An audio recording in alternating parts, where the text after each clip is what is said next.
I'd like to make a motion to open the New Paltz Town and Village Board meeting for February 4th, 2021. Second. All in favor? Aye. Aye. Aye. Please stand for the Pledge of Allegiance.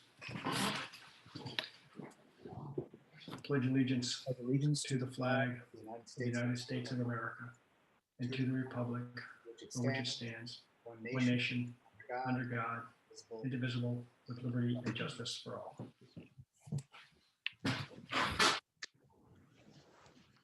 To make a motion to approve the agenda. Second, Julie? All in favor? Aye. Aye. Aye. And so announcements, town offices will be closed Monday, February 15th in observance of the holiday. The reuse center will be closed on Tuesday, February 16th, the day after a Monday holiday, as per the union contract. And if, are there any other announcements? I have just a quick announcement. So it's February, which is Black History Month, and I just wanted to let the community know that about 2 years ago now, the town and village board passed a resolution to try to get a statue of Sojourner Truth within our own community, because the state was looking to place one somewhere along the Empire State Trail. They did do that, but they did not pick New Paltz. And I just wanted to let everyone know that we had put together a proposal to do that with actually Trina Green, who's a local New Paltz resident as well.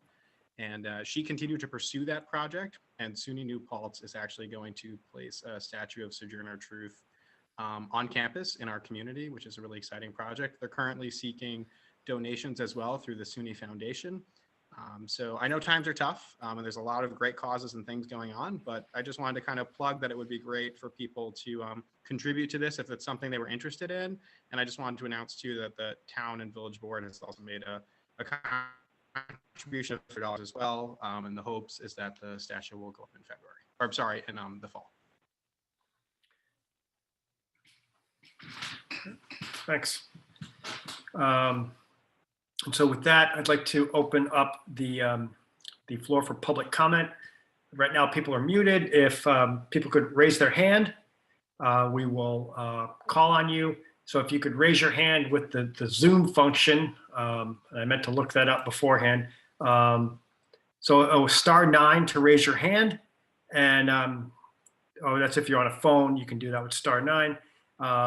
And we'll call on you and unmute you. And then if you could keep your comment to 3 minutes, so everyone have a chance to talk. And with that, yes, I will.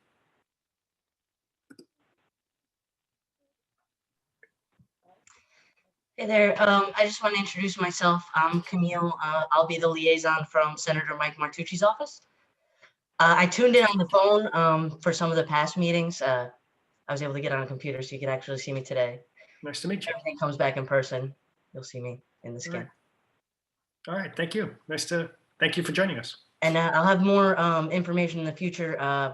The senator did want me to let you know he did pick up work on the land alienation project, and he's working with the mayor of New Paltz on that. Great, thank you. Cool, thanks.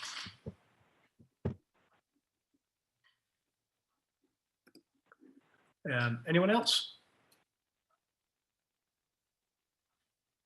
If so, Alex, the village board now has a quorum, and so if anyone else, before we move on, I want to make sure one last call. Anyone else has anything to say, to add? If not, we will move on to the presentation for the New Paltz Climate Smart Climate Resiliency Tool, and I'll hand it over to Janelle. And I will make you a co-host, so you're allowed to, I need to find you here. And so you are allowed to share the screen if you would like, and we don't get Zoom bombed. So with that, Janelle, thank you. Thank you. What I would like to do is share a dedication before I begin the presentation to the memory of Dan Gunther. I'm looking for my notes, and of course they're not in front of me. So I'll just say that if it wasn't for Dan, probably never would have known enough about climate smart communities to step forward. Dan was a gentle giant in our community, and I know missed by so many. But his legacy, I think, is to inspire us all to not become complacent, but to take action and to take personal responsibility to make this world a better place. And I have to say that one of the things in conversations as I was first learning about the Climate Smart Communities process is that he warned me, be careful. What do you mean, Dan? Be careful. And he said, because it's not just about getting points. It's not about just getting certified. It's about really making a difference. So, select actions that really make a difference. So, I always kind of hear his voice in the back of my mind. And I want to give gratitude to all that Dan has done in his life and what he inspired others to do. So thank you. You're here. He was a wonderful man. Yes, and greatly missed. I'm now going to go to the screen present there. Okay. First of all, tonight, I want to thank you for the opportunity for the Climate Smart Task Force to come before you. You should know that this task force is a very dedicated group. I was kind of checking my notes, trying to remember how long we've been meeting. And I believe we started meeting as a task force in early 2018. And most of the members presenting tonight have been with the task force since the very beginning. And we did meet, I believe, just about every single month, even during this pandemic. So it's credit to the dedication of the group. And tonight we have with us myself, Janelle Piotr, as the coordinator, Amanda Gatto as our project manager. We could never do what we do with our grants without Amanda's amazing guidance. Jim O'Dowd, he's been with the task force since the beginning. Mark Varian, who is an incredible minute taker, thank you. And Wendy Rudder and Aurel Fair. So with that, go to the next slide here. So I'd like to give you just a context for tonight's presentation, because we're not just here to, I'm sorry, I think I need to get rid of a, oops. Oh.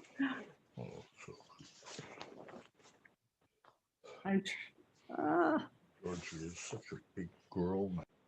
I'm hearing a voice. Sorry, 1 second. A little unglued here just for a moment. Hit present. Okay, so just to provide a context, I wanted to share with you the fact that, some of the materials that we're looking at here tonight, you've seen before, but what we're doing is highlighting recommendations. So to begin with, we had the vulnerability assessment conducted by ICLEI back in July, and we really learned about the number of extreme precipitation events that are projected to nearly double by 2100. And the New Paltz summer days will routinely begin to reach 100 degrees within 20 years. And New Paltz anticipates a precipitation shift from snow to rain. In November, we shared with you the results of the flood mapping done by Woodville Climate Research Center. And we're going to go into that a little bit more depth in just a second. And lastly, we have already shared with you the long list of recommendations in the Climate Smart Resiliency Planning Tool that was completed by Cornell Cooperative Extension. We presented that back in September. But the Climate Smart Task Force tonight is highlighting 3 of those recommendations for immediate action. Amanda, did you want to add anything here?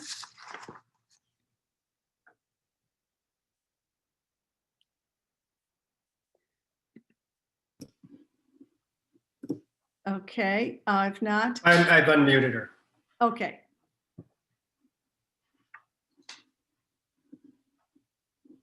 So moving to the flood mapping, just a quick background. I'm not going to go into. Janelle, I'm Yeah. sorry. I'm not seeing any slides. I see a blank white screen. I don't know what everyone else is seeing. Oh, no. Nobody's seen slides? Aha. Thank you for that heads up. We thought we were just waiting for something to come up. Sorry. It says I'm screen sharing. Okay, hold on 1 second here. Boy, you know, it goes seamless when you're practicing and then, can you see that? No. Okay. Do you still have the PowerPoint set? I sent you an email. Yes, Try those. okay.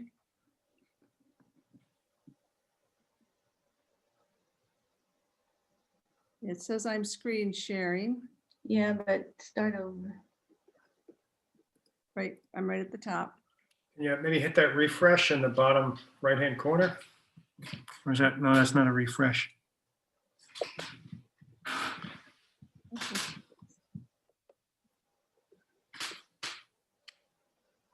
My goodness. Do you want me to try it? Let me try one more time here. How about there? Can you see that? No. Okay, I'm going to exit then, Amanda, and I don't know what the problem is, so I'll let you, Okay. thank you. Sorry, guys. This is just Oh. one of those glitchy things.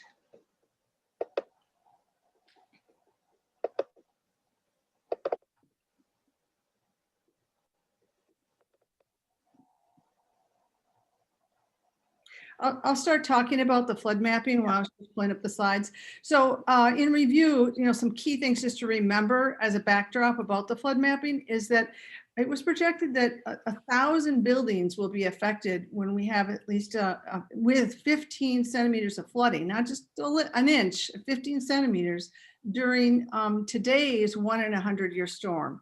And it's better to think about those 1 in a 100-year storms as not like, oh yeah, that's not something that's going to happen in 100 years. It's that every year there's a 1% chance of it happening that year. And there's nothing to say that you couldn't have a 100-year storm even a couple years in a row. It's happened. So it's important to, let's take a look, Amanda, if you can go to the next slide. That's Yes, the one? yeah, and click on the Okay. animation there as a backdrop for what we're talking about. I don't think that's going to work on this, Janelle. Aha. Okay, so you perhaps remember that there was an animation at the end of that presentation, and just to really see how the flooding is both pluvial and fluvial. And those inland floods are only expected to worsen under climate change. So that the historical 100-year rainfall is 1.5 to 4 times as more likely in the next 20 years. And this, the flood model reveals significant flood risk across New Paltz. And backing up what I was saying, just about thinking about this, it's really dangerous to think, well, we don't have time or money right now to deal with that because it's here. It's just a statistical chance, and it's increasing every year. Did you want to add more to that, Amanda? No, you just let me know when you want next slide, okay? Okay, next slide. So the Climate Smart Resiliency Planning Tool, we, as I said, did this with Cornell Cooperative Extension in conjunction, I must say, with several key staff people from the town and the village. Without their help and cooperation, it wouldn't have happened. And the specific results and recommendations for building resilience in New Paltz was first presented in September, but it was a little overwhelming. There's a lot of sections, there were a lot of recommendations. So we, as your task force, as your Climate Smart Task Force, did several months of work just looking through those recommendations and coming up with what we saw as top actions. So next slide. Amanda, talk about the summary of recommendations. Okay, so so what they did was they took a very comprehensive tool and sat down and identified with key staff members from both the town and the village gaps or places, or let's say opportunities. That's a nice word for gaps, right? It could be, okay, I don't know what that is, but I'm sorry. Somebody need to mute themselves? And that's you gotta mute. Okay. Opportunities for the town and village, some of which are kind of more generic, like these first ones, seeking out training opportunities, as particularly around flood mitigation, participating in a nature conservancy community resilience workshop, and the one that we're really excited about, leveraging climate smart resiliency planning for points in this climate smart communities program. So this next one, the vulnerability and risk assessment, there were several recommendations under this. Some of these are certainly still ones we can do in the future, but we didn't see them as being easily done right now. I think it would be interesting to take an existing build out analysis and overlay it over the risk areas, you know, maybe with Rick. And then next slide. This one focused on public outreach and engagement. So when you see CSC PE number, that's climate smart community element number, something or other that gives us points in the program. But anyway, informing the residents about available disaster resources, publicizing the availability of floodplain information to different parties that would be interested, the community as a whole, but also to possibly real estate agents or insurance companies. This one in yellow, there's a reason why it's in yellow. You're going to hear about this real soon. Develop a public outreach plan focused on climate outreach and engagement. So integration of the municipal plans, there were 3 recommended actions under this. We did not select any of them for amplification tonight, but they're all viable options that we could take a look at later down the road. Especially, okay, go ahead, that's fine. Okay, disaster preparedness and recovery. Here again, 2 highlighted in yellow. Create a heat emergency plan that includes designated cooling locations and create an evacuation plan. So the reason these are in yellow, these are the ones that, oh wait, here's some more. Excuse me, there's even more. Go ahead, Janelle. And this section was on hazard mitigation implementation. So, you know, some of these are a bit more heavy lifts. Participate in FEMA's community emergency response team. I'm really intrigued by the second one though, and supporting land acquisition. I'm thinking of now with the preservation plan that there may be an opportunity. So as time goes by, that could really be one to seek more information on. And then the federal grant programs, which all causes us to shake because the grants are so challenging, not just to get, but then also to administer. So one step at a time. Next slide. So as a task force, we really tried to think, looking at this long list, how do we sort of prioritize and make recommendations for next actions? So we looked for things that were specific in scope. We really could measure, did we achieve it or not? That, of course, right now, fiscally, that it could be done at minimal cost. And that was truly relevant to New Paltz. There were some that were maybe not quite as relevant and time-based. And some, we weren't exclusively looking for climate smart points, but if there was an opportunity for that, that's an advantage too. Next slide. So I'm now going to turn this over to Jim O'Dowd, and he's going to talk more about the climate change education and engagement. So where is Jim? What's Jim on the group? I think it says Janet Jim. Oh, yes, it probably would. Okay, let me. So this is the first action that we're highlighting tonight as one that we think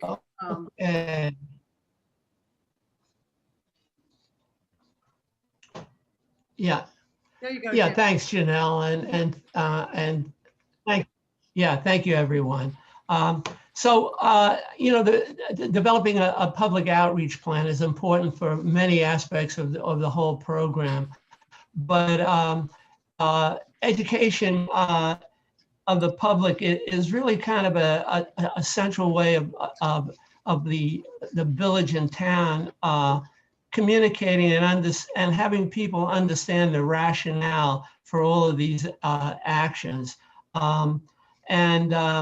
So, we talked about outreach and engagement and providing, different opportunities for collaboration. Can we have the next slide, Janelle? And I think just another point about that is to try and get more than just the choir to be involved in this, so that you broaden the support for all of these efforts. And to implement the plan, establishing a written written plan, a formal resolution makes it official, and it's important, and people know what's going on. And then establishing or collaborating with community environmental groups. One of the advantages in a community like New Paltz, and thanks to people like Dan Gunther, there are a host of environmental organizations that can already pick up some of the slack and kind of multiply the efforts of the town and village to reach out and communicate. And just to name a couple of the groups that we have, there's the Interfaith Earth Action, there's the Climate Action Coalition, or let me see, we got so many. The Climate Reality Task Force, there's Parents for Creation in the Reformed Church, there's a meditation group even that has a climate component. And as I said, these groups can kind of multiply the efforts if there's, when they coordinate with the village. And there's a whole history of this already going on with the Earth Day Fair and the Energy Expos. And these are the kind of events that, in order to gain points, you can make reference to these things. And as I said, it's sort of already, the outline is already set up to do this. 8 minutes for a minute, and just talk about the website, some of the practical ways. There's a website.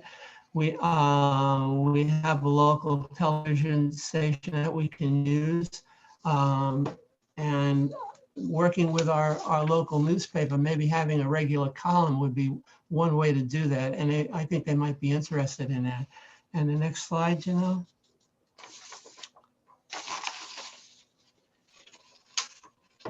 Can we move that? There we go. There are cost savings already by utilizing all these people are volunteers in these different community organizations, and it's a our salary, even if you doubled our salary, it's a pretty good deal. And the points, I think it's really not the main thing, but it can, we can just show how the local government can participate with these groups. And I think an important aspect of this to connect it all is if we had a liaison to the Climate Smart Task Force. That makes, if they're, for instance, attending some of our meetings and the members of the task force are already represented in these community groups, which we are. Every group I mentioned has a participant from the task force in it. So by having a liaison, it's a key factor in kind of gluing the whole thing together. And of course, documenting this is important. let me see, any other thoughts, Janelle or Amanda, about this? I think your point about having a liaison would really help, because there's been so many times when maybe say the Climate Action Coalition has done something and they're like, oh, can we get points for that? I'm like, no, because it's not a climate smart activity sponsored by somebody within the government. So that I just think for more connectivity between all these groups, that if the municipality kind of served as that, it would get Yeah, more traction to all the actions that each group is doing. This action actually requires. yeah, and that. it's pretty much, I'm sorry. Yeah, and it's really set up for that. It's just just that one missing link could be so important to and you use the word connectivity, Janelle, which is really it brings it all together, I think. So are we ready to go on to the second Next slide. item? Okay. Okay. So under this next section, disaster preparedness and recovery, we've selected two recommendations for action. One is creating an evacuation plan, and Mark Varian is going to talk about that in a second. And the next one is implementing a heat emergency plan, which Wendy and Aurel will speak to. So Mark, you're up.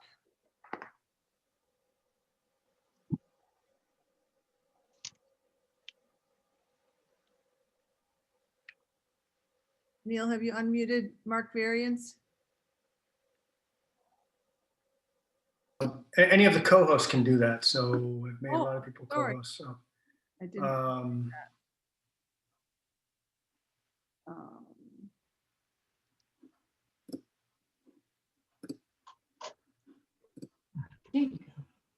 Okay. Good evening. Full disclosure, I live in Gardner, but I have been involved with New Paltz Climate Smart since it was reactivated. And also the Cornell Extension is now working on a resiliency tool for Gardner. So I'll probably be making this presentation to Gardner's board in a couple of months. The flood risk study that Janelle was speaking about earlier expanded the FEMA floodplain map to include a lot more territory within the town that will now be subject to flooding. More than 1,000 buildings, as she said, in New Paltz may be inundated during the next Superstorm Sandy. This past summer, we had previews of drought conditions, and we had a chemical spill. There is already an emergency planning committee in place. Now, the town website has various links to help us plan for evacuation of our own residences and businesses. But Cornell has recommended that we create an evacuation plan for the municipality. Next slide, please. Now, the evacuation plan may include a map of New Paltz split up into zones with various degrees of risk. Evacuation may only be required in one zone and not necessarily in the rest of New Paltz. Or it could be a major storm or forest fire that will impact the entire community. Evacuation may have to take place overnight when schools are not in session and most businesses are closed. If we need to move people during the day, we have to include the schools and businesses in the plan. There should be designated shelters on the outskirts of town or in the neighboring communities, and people have to know where those shelters are and how to get there. Folks with special needs, the aged, people in nursing home facilities, whatnot, have to be provided.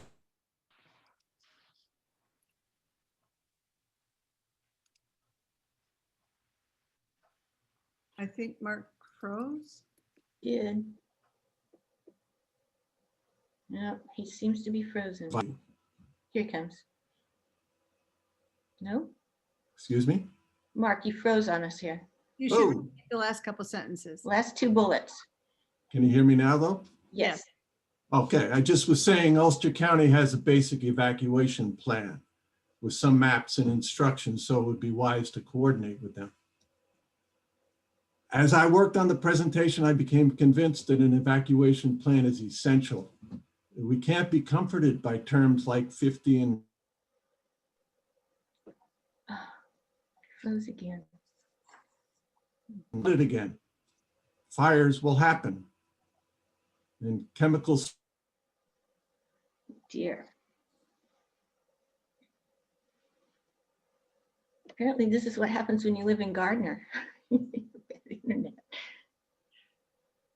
Until his sound comes back on, I was really moved by the fact that Mark really looked into this, and Am I still frozen? you, Yeah. Hello? maybe if you turn your video off Out.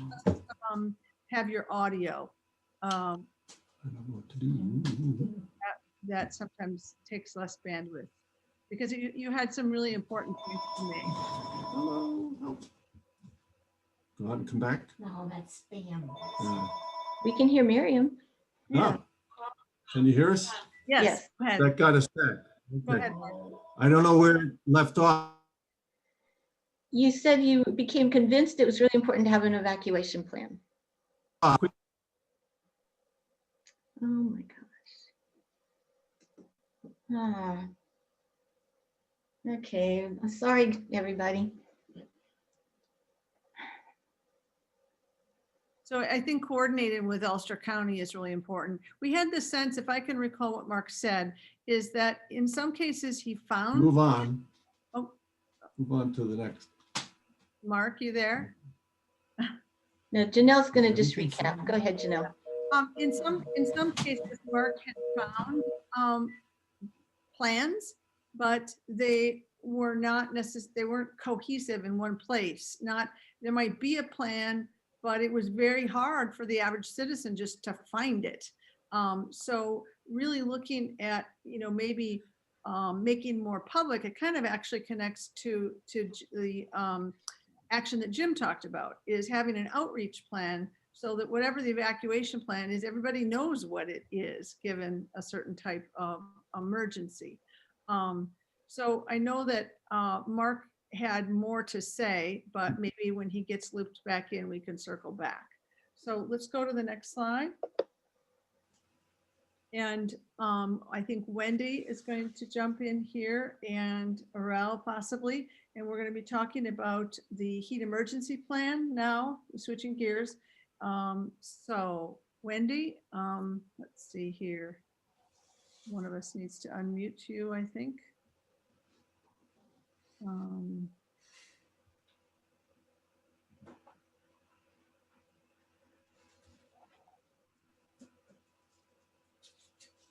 Wendy, when are you here?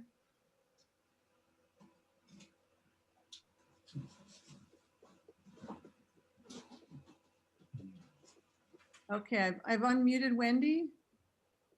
You need to unmute yourself though.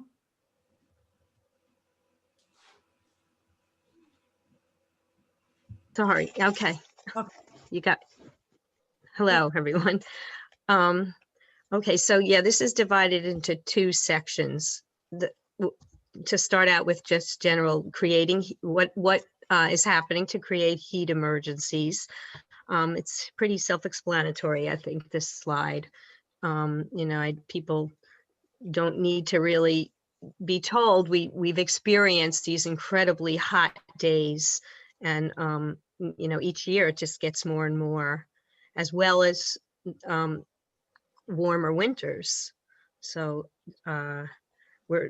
there's been a change in precipitation shift from snow to rain, which is happening more often. And extreme events are also projected to nearly double by 2100. I won't be alive then, but our next generation will. The top 11 hazards, which came from the climate resiliency tool, again, we've experienced many of them already. The extreme heat, some forest fires we've had locally. The flooding is a very major problem. So, Okay, and just to remind everyone that these issues are not just for vulnerable populations. They affect all of us, every ethnic group, every socioeconomic group. All of us experience this. So the community needs to really be aware of that and meet the challenge. So why create a heat emergency plan? Again, it's self-explanatory. This heat waves can be silent killers. Particularly the vulnerable populations like elderly or young people, people that are socially isolated. They wreak havoc on the community. They last multiple days, and people can get very sick, can die, can be hospitalized. And not everybody has the resources to be able to deal with it, which is part of implementing a plan. We need to be able to have stakeholders in the community to discuss and plan with an eye toward effectiveness and applicability. And we need to create a plan that includes the vulnerable populations, and which includes barriers to their success. One barrier, for instance, is transportation, and this is a very rural community. We don't have great public transportation. So there are many people who would be affected by that, who would be isolated. So also it's important, the second part of it says, well, it has number 1 3 times, but it's the second number 1. The local officials and county emergency management must approve plan. And that's where we're appealing to you, because this is a plan that can't go any further until the government approves it. So also the third is identifying existing cooling centers. We were looking at a plan, believe it was the county, and I was looking at some of the cooling centers identified. One was the community center, the town community center, which is great, but it really doesn't have the capacity to meet the number of people that would use it. I know the college was also identified, which is also really good, but this is something we have to work on to determine whether the capacity is adequate, and to expand existing or new cooling centers for different geographic areas. So if I wanted to add anything to that. Yeah, okay. Next slide. Or before I go on, Aurel, did you want to say anything? I don't know, I can't see her, so I'm going to just go on. I think she wanted to just listen. So this was a very specific, that I chose as very specific project that I thought was very doable, very achievable, and it also fits into dealing with the heat emergency, which is creating shade. So why create shade in areas vulnerable to high heat? Because the shade structures can provide relief. They are very cost effective. We need a policy to require shade structures on municipal properties. They can include things like gazebos, trees.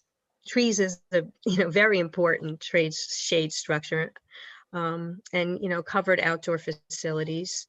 And the presence of shade structures in public spaces is especially important for individuals that don't have air conditioning, and those people do exist these days. So those are the people that really need to have alternatives. And there's also environmental benefits, which I mentioned. So, okay, next slide. The 6 steps that are important to implement this would be to identify areas in the community that are particularly vulnerable, which I would say something like, Hasbrook Park, for instance, in New Paltz. There's really very little shade there. It's a public municipal space. that people congregate. So to evaluate opportunities to install shade structures, and then create a policy, which is also important to get our points. The elected officials need to review the policy for approval and then track the implementation. And in doing my research, I found that there's a lot of tools that already exist, particularly from Australia. I thought that was very interesting because apparently Australia has the highest incidence of skin cancer in the world. And so they've developed very specific tools and policies about shade, implementing shade structures and policies in the community. So, we don't have to reinvent the wheel on this. They already have a lot of things available. Okay, and next slide. And this is for both what to submit. They're pretty much the same. There's 3 steps to a copy of the plan, or either new or updated, and to demonstrate approval by the local officials. And in the case of heat emergencies, the county management needs to approve that. And then the plan must be actively in use within 5 years of the application. And, for shade integration, they want documentation of the implementation. So it's pretty simple and doable. Okay. I'd like to, before we go to reactions, thoughts, questions, I think I saw Mark Varian rejoined us. Oh, yes. Mark, thank you. We can hear and see you. I want to give you a chance really to give justice to what we lost in your audio feed. If you can just circle back to the components of an evacuation plan. Well, I did say that Ulster County has an evacuation plan we should tie into. And I think that we can't be comforted by the terms such as 50 and 100-year storms, or think that only forest fires happen out west. New Paltz will be flooded again. Fires will happen. Chemical spills, gas leaks are inevitable. We have to know how people in our community can move quickly and remain safe when danger is imminent. And that was what I had to say. Thank you for rejoining us. So at this point, what we wanted to do is just kind of get your thoughts, reactions as board members. What things are you thinking as you've listened? What questions may you have?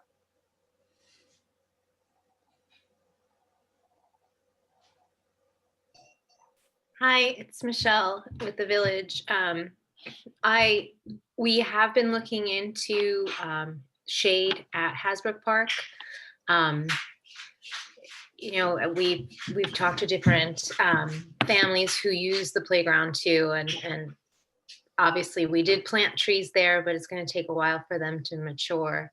But that is certainly on our radar, and we priced out some shade sales through Leathers, the company that is the builder, the materials for the playground, and they are extremely expensive. So Ariana actually has some really good ideas, and definitely something that we're going to look into further, just a little bit about that piece of it. Great to hear.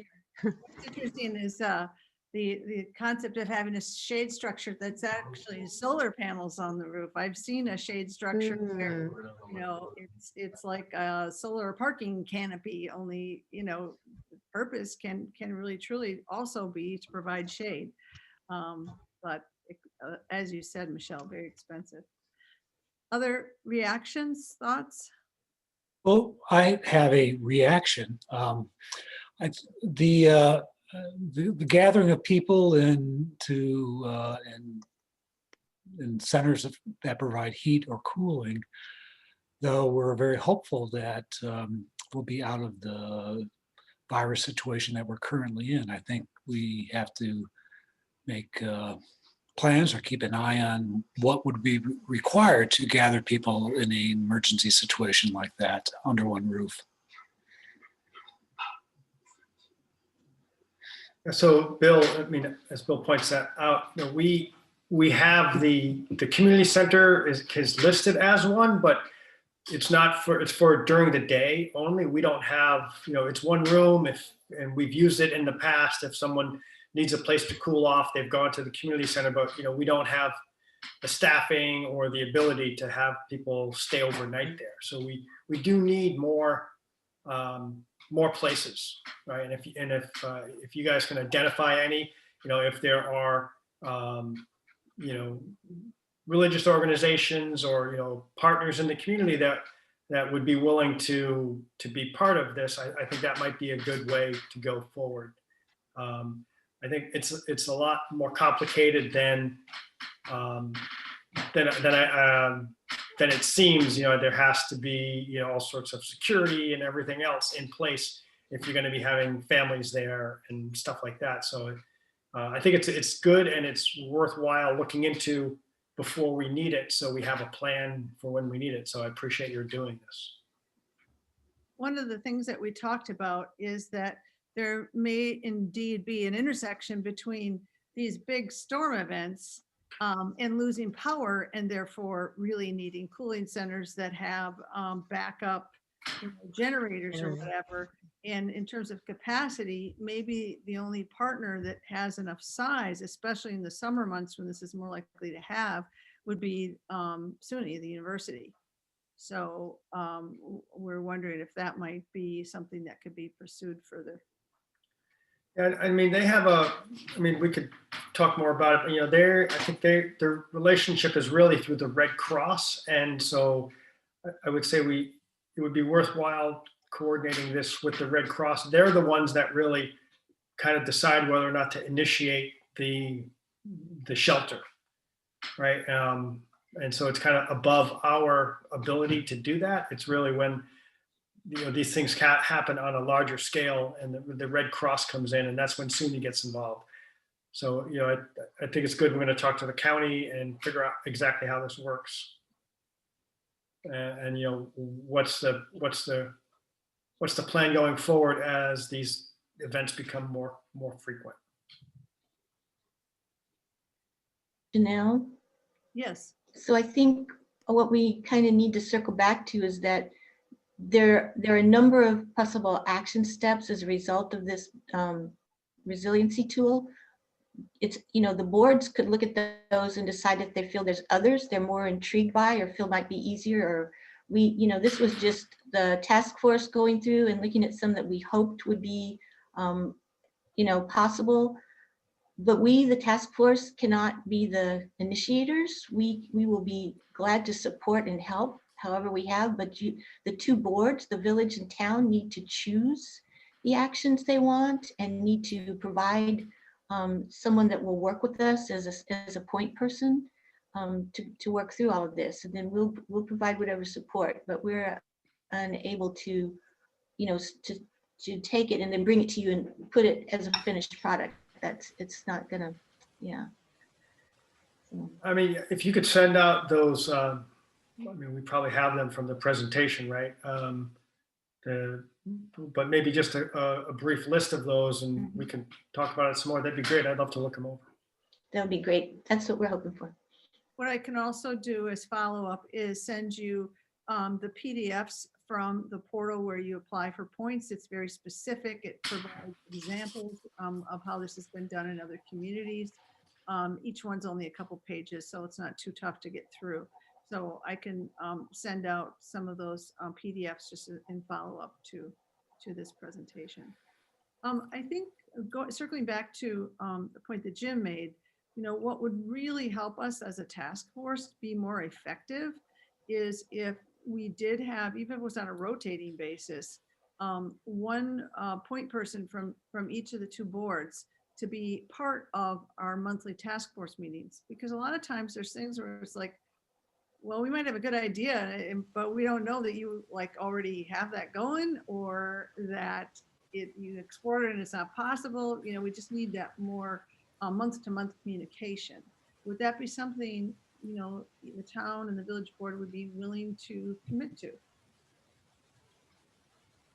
Yeah, we'll talk about it as a board. We'll see who wants to do it. And if not, maybe we can twist someone's arm a little bit. This is Julie. My arm can be twisted easily. And, I'm definitely willing to let it be rotating. I think it's good if everyone gets a flavor of what the possibilities are. And if we want to go further with some of the ideas, maybe we could have a special meeting as a board, because it seems like we do need to, I mean, it could be during a meeting, a regular meeting, but I'll certainly, do my best to help us prioritize, looking at what we might want to focus on. And one other thing that I would like to suggest is that you mentioned shade trees, and another great way to cool is by water. And we have Moriella Pool, we have some streams that aren't really good for swimming. Hi, Wendy. But especially, unfortunately, Millbrook Preserve's tributary 13 is not appropriate for swimming, so that it's affected by Enterococcus. But if maybe there could be a grant to, to have some sort of maybe, dig out a pond and or a large pond. Just thinking about ways to, if you really want to cool people off, a cold dip is perhaps better than or just as good as a shade tree, as a shady area. So just thinking about that, maybe that could be something that could be added, and something like a pond that's hand dug or purposed, that's already in existence, but made to be ready for swimmers.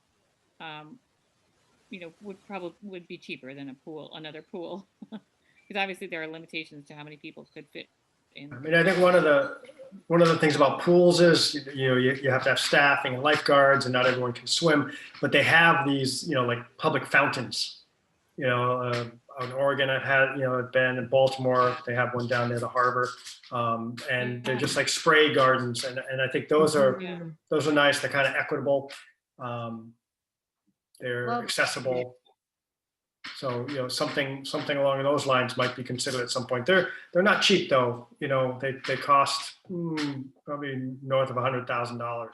Wow. So, but they are nice. And I think that is something that as temperatures go up and you have these hot days, I've thought about something like that for a while. It would be nice to have those, in a public park somewhere that it's available to everyone, and you can just kind of walk by and cool off real quick. So something to think about.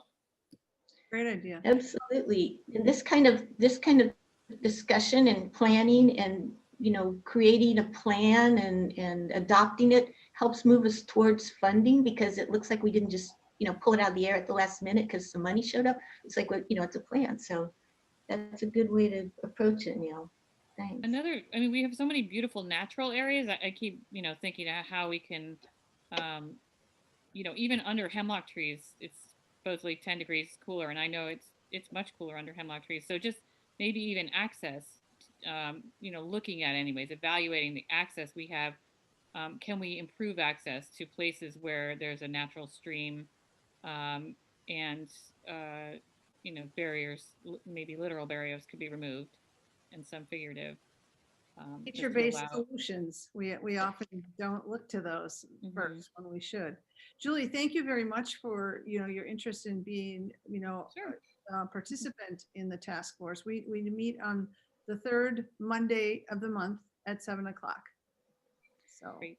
And what we would ask the village folks who are here is to go back to when you're all together and think about who might want to have that same function from the village. And it certainly could rotate too. Yeah.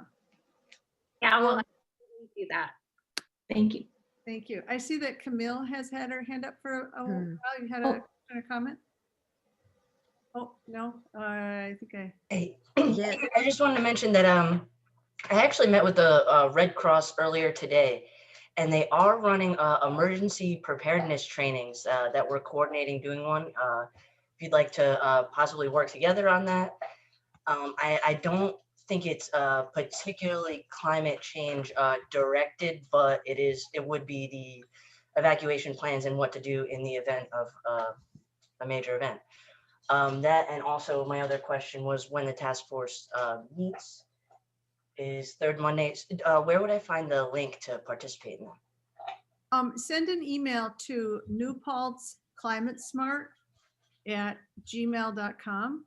And I can get you LinkedIn, and also it would probably be helpful for you to be on our mailing list for our monthly newsletter. We always have our calendar events. You get a better sense of what we're doing as a task force. So. Absolutely. I'm a bit familiar. I worked on a lot of environmental legislation. I was working on the CCPA 3 years ago, and I'm very interested in getting involved and just seeing what we could do together. Excellent. Thank you. Can I just ask a quick question about the timing, the date, the next meeting? Would that be on the 15th? It's President's Day? Yeah, we've had this problem, last month, January 15th, or excuse me, 18th was Martin Luther King Day. But we tend to just move forward and meet anyway. We don't take any vacation days. Not even, So we had planned to meet. Yes. it's by Zoom, so we don't have to be in a building that has to be open. So that's the good thing. Correct. Yes. Yeah. 7:00. The presenters in tonight, did you have other additional comments or questions for the boards about, how to get us to next steps?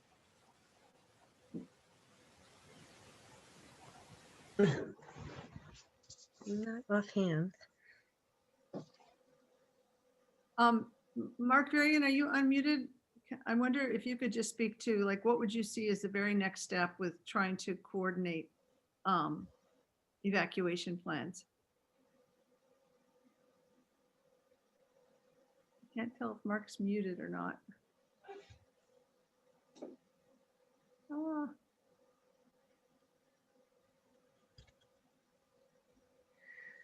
Hey, this is Tim. Have you, Mark or anyone else been in direct contact with Chief Rob Lucchese about our local emergency preparedness group that meets regularly? It seems like, there should be some overlap between your efforts and what that group has been doing for many, many years. I think that was initiated back, during the hurricanes, from several years ago at this point. And then I would also just add that Alex Wojcik, our village trustee, has attended several of the Climate Smart meetings, and she would always be your point person when you need to connect with someone on the village board with something environmentally related in terms of any of the topics that we've discussed this evening. President's Day is on my calendar. I was going to say too already. Tim, actually, my thought was that everything else is in place. The only thing that isn't there is a public evacuation plan. So I don't think it's a huge leap to get to that point. Maybe Yeah. there's something there, we just couldn't find it. Yeah, that makes a lot of sense. I mean, we have these regular meetings, and we also have tabletop exercises. It seems like we should probably have representation from the climate groups. Maybe Mark, you would be interested in attending these meetings. I think that would be I'd be happy to. a great way to make sure we're filling any missing gaps. I also, you should loop in our fire chief because of his role in emergency situations. Absolutely. Great. And again, I think it ties into what Jim was talking about with the public outreach. It's about finding ways to be much more public about what our plans are. So, people can know them in advance, not just in the panic of trying to find what to do. So I agree with Tim. I think it's good to bring in the LEPC, Local Emergency Planning Committee. So I think like one of the things I was thinking about, we talked about evacuations and public transportation. We don't really have, although, we have public transportation, but, we have a bus that comes through town a few times a day with UCAT. But what we do have are school buses. So, we're unique, I think, in that the New Paltz School District, they own and run the buses, unlike a lot of other school districts that contract that out. So we have that resource, and I think it's been alluded to in different LEPC meetings. I'm not exactly sure how it would work, but it would be good to kind of to get that nailed down for something like this. My guess is if we were going to have to do evacuations, the most success we would have would probably be with the school district and not with the single UCAT bus that we have access to that is kind of shared by a dozen towns, right? And so let's play to the things that we've invested in over the long term. When Great does idea. LEPC meet? With what frequency? We have meetings quarterly, standing meetings quarterly, and then more frequently when issues come up. And Chief Lucchese heads that up? Yes. Okay, great. I would really like to thank you for allowing this presentation tonight. I think it's really important that we just keep coming before you. And as much as possible to actually be an agenda item. I think a couple times we've made the mistake of just, maybe presenting some things during public comment, but then we realize, oh, it doesn't really go into the record in the same way. So we'd really like to be able to be more out in front, if you don't mind, trying to take some of these actions. So thank you very much. Any other closing comments, Amanda or other presenters? No, we'll write up what I've just been taking notes for the next step. So we'll write that out and follow up, along with the presentation. And hopefully you got all of that, but we'll follow up with those and look to be back with you, in the next month or so to do the next steps. Thank you for listening. Yes, I was going to Yes. thank you. And it felt like you were very engaged in our presentation, and we have some good coordination coming up between us. Thank We you. know these things are coming. Yeah, We might as well be prepared. yeah. Exactly. Thank you all. Thank you. Yeah. Thank you. So with that, I'd like to move on to item 2 on the agenda. So the Police Reform and Reinvention Collaborative Steering Committee update, and I'll hand it over to Essie Lewis.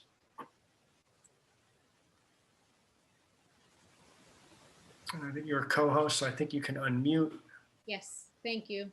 Good evening, everyone. It's my pleasure to be before you and giving you a report from the Reform and Reinvention Committee. As I'm sure most of you are aware, last week we had another town hall to allow the community to share their concerns or recommendations and ideas. We are still listening and meeting with stakeholders. We are on the tail end of that, but we are still taking time to do that, to make sure that all the voices that want to be heard are getting heard. And throughout those meetings, now that we've had so many of them, we're starting to get, a lot of overlap and people saying the same things, and we're getting a real feel for what we need to recommend and what our community is looking for, and incorporating that into the report. So we have started to put pen to paper in our report. We are currently working on an outline. And in that outline, we started with the 4 corners that are required of us by EO 203, and then we're breaking it down that way for our outline.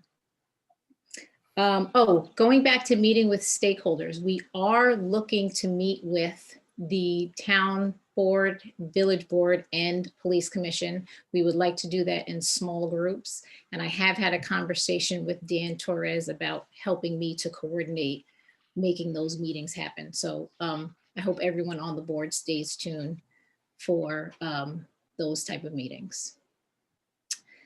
Let me see what else. Finally, we are in receipt of a letter that was put out by Attorney Sussman. And just to touch on that quickly, I want you to know we met and spoke about it as a board, and we do feel that we will be able to produce a comprehensive report in the time that has previously been prescribed. And that's pretty much it this evening. I am available to answer any questions anyone has. So thanks for coming. I went to the public meeting you had last week, and I think you guys did a great job. So thank you very much. Thank you. I just wanted to say too that this is a really difficult task that you guys are undertaking and that we've put you in charge of. And I want to thank you for really making tremendous efforts to meet a diverse group of our community and give them both public forums and also private spaces to have these important conversations. The governor in his State of the State address last month actually outlined the county's version of our commission and talked about what a transparent process that was in engaging stakeholders. And this is not to disrespect the county's version, but I would say that our group has gone above and beyond even that. So I know this is difficult. I know a lot of people have a lot of opinions. So I wanted to thank you guys. And I also just wanted to say to our community too, and I think this is so important, you know, this report is the beginning of a conversation. It's not the end of a conversation. So there's a lot of voices that want to be heard through this process. And I know we're doing everything we can to hear them.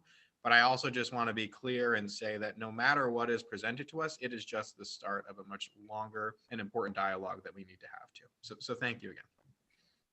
Thank you. Thank you for that, Dan. I appreciate it. And we are working hard to make sure we hear our community. And of course, it's always difficult to please everybody, but we are listening, we are incorporating it, and we're doing our best. So appreciate it. And thank you all for listening. Thank you, Essie and your team. Thank you very much. Thanks. Thank you, Essie. Right. So yes, thank you. And so the next item is the Ulster County Legislature update. I don't know if either Eve or Jim are here. If you are, I don't raise your hand. We'll unmute you. I don't see you in here, but there are some phone numbers, so I'm not sure if you guys are calling in. If not, it's we'll move on. Let me know if I miss you guys. We can always kind of work you in later on. So, so I don't see anyone else. So the next item is item number 4. And so this is a, we have these packets that have been sent around.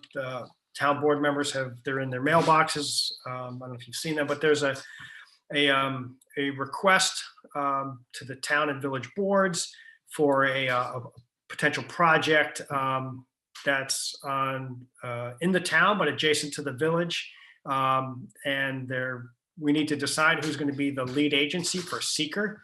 And the town and village attorneys have both suggested, because of the nature of the project, that the village take on lead agency status. And so, you know, I thought we would discuss this at the town village joint meeting tonight.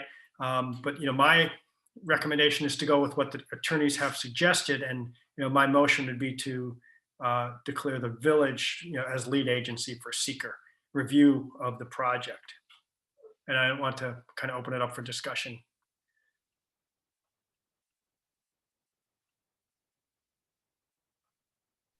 No. Neil, is that recommendation based on the fact that we're talking about an annexation of that land by the village?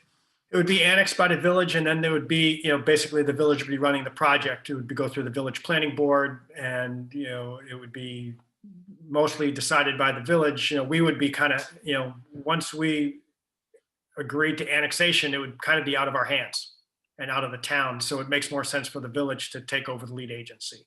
because Certainly. the lion's share of what needs to be done is really on, on Village. Yeah, that certainly makes sense to me. And so,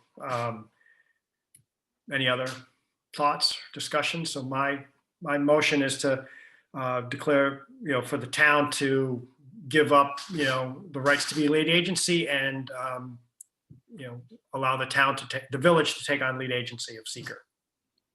Are you going to explain the location for the public? It's behind Bella Terra Apartments, and it's adjacent to SUNY. So it's adjacent to the village, and it's next to the town, I think, our RV district. So, variable housing density district for the town. So along 32. And the annexation is happening? If we vote on it, yes. I mean, we would be voting on the annexation. The town and village would vote on it. And then if we all were in favor of it, the annexation would happen. That would be the next step. But the first step is to declare lead agency. And then the ball starts rolling, and then we would have to vote on the next step. Neil, do you know if this was discussed with the village planning board chair? I think it has been. Yes, I think that they have discussed this with the planning board chair. Do you know that if they have, Tim? I know that, our. Yeah, absolutely. Yeah. John Litton responded to an email thread on this topic.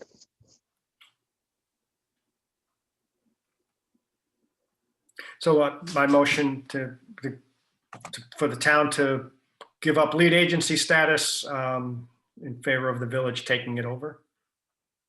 Second. All in favor? Aye. Okay. That's all we have for the joint meeting. If anyone else has anything to add. We can, we have some executive sessions to, I don't know if Chris. Yeah, can I ask one question of the village folks before they leave? Are they still on? Just in reading the paper, it sounds like you're all getting ready to vote on the short-term rental law at your next meeting. Is that correct? And if so, is your law as drafted right now the law are there any further changes to the law, or I know the town wants to start looking at that and start moving on that potentially, and can we rely on that as the law that you'll be voting on, or you're still in process? We had our public hearing open for over 3 months, and the law that we now have on our website and that we've circulated and I commented on in today's paper is what I believe will be the final version. I would just add, though, that what we tried to do with our laws, we tried to make a distinction between having short-term rentals in commercially zoned districts versus residentially zoned districts. I think it makes a lot of sense in terms of the way we did it within our village, because we have, clearly defined, like, this neighborhood is residential, this neighborhood is commercial. And then commercial could end up being mixed use. But, I just wonder, and I'm just wondering aloud, would you want to do the same thing in the town outside the village, where, unless you just end up, it just feels. I mean, David, you and I can talk about this offline. I mean, I've thought a lot about this for the last couple of years and looked at other municipalities' laws, and I think there's pros and cons to lots of different ways of doing this. But Well, yeah, I'd gladly go over like why I think ours works for the village. It may be applicable for the town, but I don't know that it's a one-size-fits-all short-term rental law. That's all. Okay, as we look at it, Tim, we'll reach out to you, of course, and get your impressions, because we know you've been sitting with it for a while. Thank you. Yep. Great. I see that Chris is here. So we have we're going to be interviewing for reuse and recycling coordinator position, and we have two applicants. I see that Chris Klitzner is here, and Melanie Riker, maybe she's here as well. And so I would like to make a motion to go into executive session and invite Mr.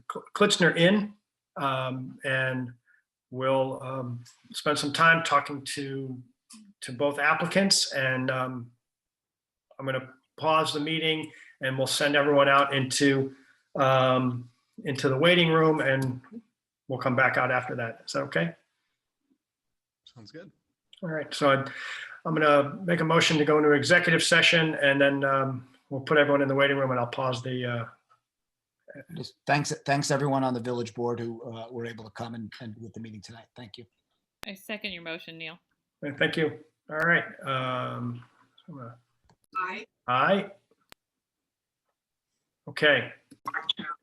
I've started the recording again. I'd like to make a motion to come out of executive session, and we're not taking any action right now. So the clerk is coming back in. It's 9:23. We're out of executive session. We're not taking any action. But I would like, before we move on to the next thing, I wanted to just, in case Chris doesn't want to stick around too long, I'd like to move on to number 6 real quick and make a motion to hire Tyler O'Brien and Matthew Hoffman on an on-call part-time basis for snow removal at the rate of $20.34 an hour, effectively February 5th. Second. Discussion? All in favor? Aye. Aye. All right. And I'm seeing a notice, Neil, sorry, that Rosanna is not, it seems Keep like, admitting her. pardon me? I keep trying to admit her, and then bounces back out. Yeah. Not sure why.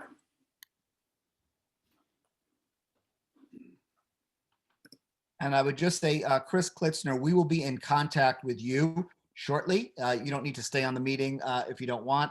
You're welcome to. It's a public meeting, but we're going to be in contact shortly about next steps.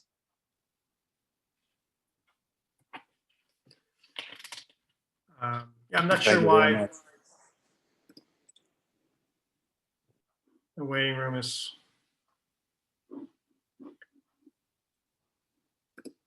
I don't know. So we're going to do the next is number 3 for planning board interview. We have Jennifer Wells and David Gilmore. I think, are you guys still both here? Yeah. Is David still here? Yes.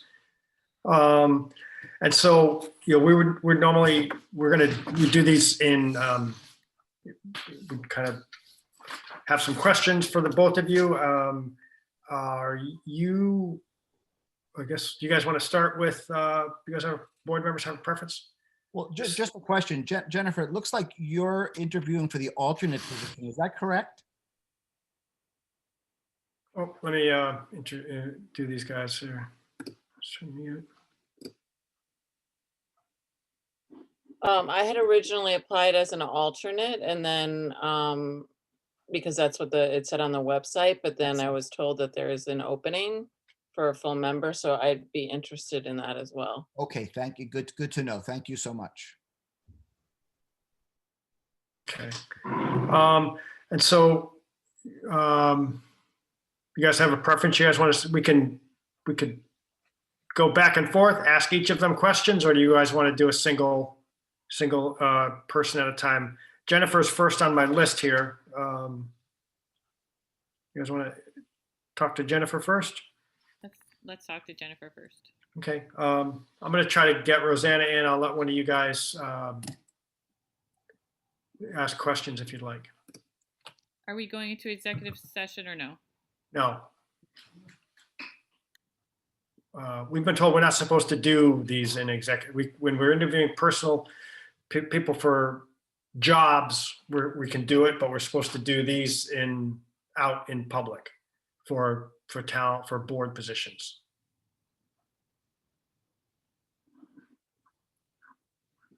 So I'll let you guys go. I'm trying to talk to Rosanna here. I'm happy to ask some of the first questions. So David, we'll work with Jennifer first, and then we'll chat with you after. Jennifer, can you say a little bit about a little bit more? I saw your work in the Newburgh housing. Can you say a little bit about your experience working with planning boards, an understanding of the authority of planning boards and things like this? Well, so I've been working in Newburgh for the last year and a half. And we haven't had to go before the planning board for projects that we're working directly with, but some of the, we work with developers who purchase property from us that they usually have to go, for larger projects, go before the board. We've had to go, the land bank where I work has had to go before the Architectural Review Commission, very frequently for the types of projects that we're doing because we're in the historic district. And what's led you to seek a position on the New Paltz Planning Board specifically? I just thought it would be interesting to be more involved in the town. I've been living in New Paltz for 5 years, and I've always been working in the field of development, first in New York City and now Newburgh, and just wanted to be more involved on a local level. I did participate in the Affordable Housing Board for the village when I lived in the village for a couple of years, and I enjoyed that, and I thought that my experience would be relevant for the planning board. Hey, Jennifer, I had a question for you as well. First of all, thank you for applying. This is one of our more in-depth and challenging boards we have, so I always appreciate when people are willing to put themselves forward. I did want to ask you though, what do you think is the most important quality of a person to be on the planning board? I know it's a little theoretical, but I'm curious. Probably to look at things, not to be unbiased, and to look at the code and look at the regulations on its face, and to be curious and ask good questions. Awesome. And also to be looking at what is the best benefit for the community. Hi, Jennifer, this is Julie. Thank you for applying. Like Dan said, it's an important position. It's a big commitment. And it's just service to the community is a great thing to, so we appreciate it. Are you familiar with Seeker?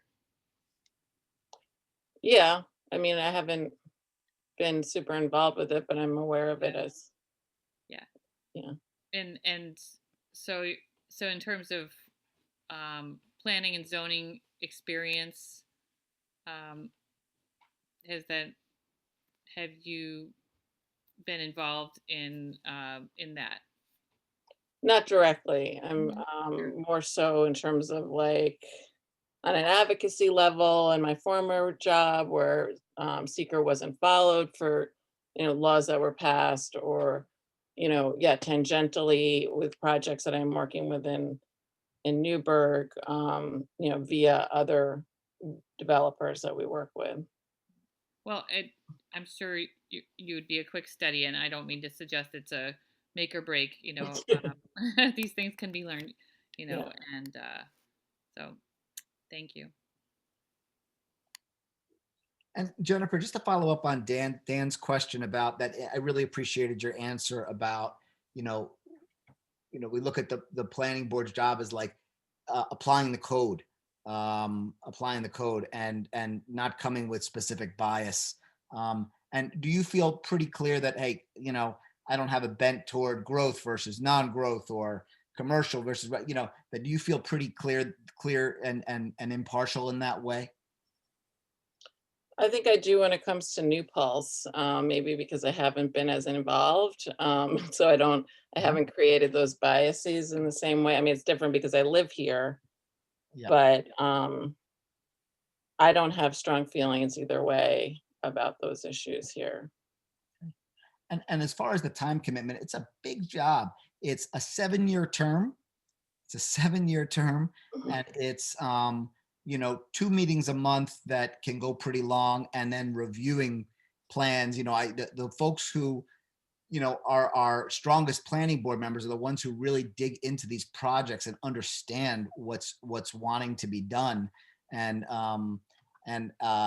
getting involved. And I look at it as like, wow, this is a big job. And you have that time. I assume you have that time. Have you met with anyone on the planning board or talked to anyone on the planning board about what you're getting yourself into? I did speak to Stana, who I'm friends with, and she didn't give me that impression that it was that time consuming. But and my mother was actually on the village planning board for many years. Yeah, I mean, I don't think I would have applied for this when I had my former job, when I was commuting to New York City 4 days a week. I have a lot more availability now, especially working remotely. Yeah, thank you. Mhm. I'll just ask, why would anyone want to be on the planning board? I mean, it seems like horrible. Like, if you approve a project, everyone hates you. And if you turn down a project, everyone hates you. Like, you just never, like, people are mad no matter what you do. So, like, maybe Sorry? I don't want to be on the planning board. I mean, I'm very used to that in the position that I've been in. Currently in Newburgh, you definitely are damned if you do, damned if you don't. You cannot please anyone. And in my former position, it was very similar, even though I thought I was doing these amazing things, creating affordable housing opportunities in a low-income community. It was like I got hell no matter what. So I definitely am used to that. Just checking. Yeah, I mean, I don't know. Yeah, I mean, that's not fun. I know that can be very challenging. But I don't know. Maybe I'm not interested. No, I mean, mostly I just wanted you to Please say be why. interested. Please be interested. I mean, I've been accused of everything, from corruption and all the way down. I don't know. So I've got my skin has been thickened. You said the words, now you're hired. No, I just. Yeah, maybe it's different in New Paltz. I don't know. Well, I'll just say I think there are very interesting things about the planning board and what they're involved in. Is there anything in particular that you do think you would like about it? I think just having the impact on projects that are developed, being able to think about like I said, the best benefits to the community, looking at conservation issues, which would be new to me because I've worked in mostly urban contexts, but is something that's very important to me and why I live in New Paltz. And so that would be interesting, and just kind of the unique ways in which New Paltz is set up, and the kind of the commercial corridors, and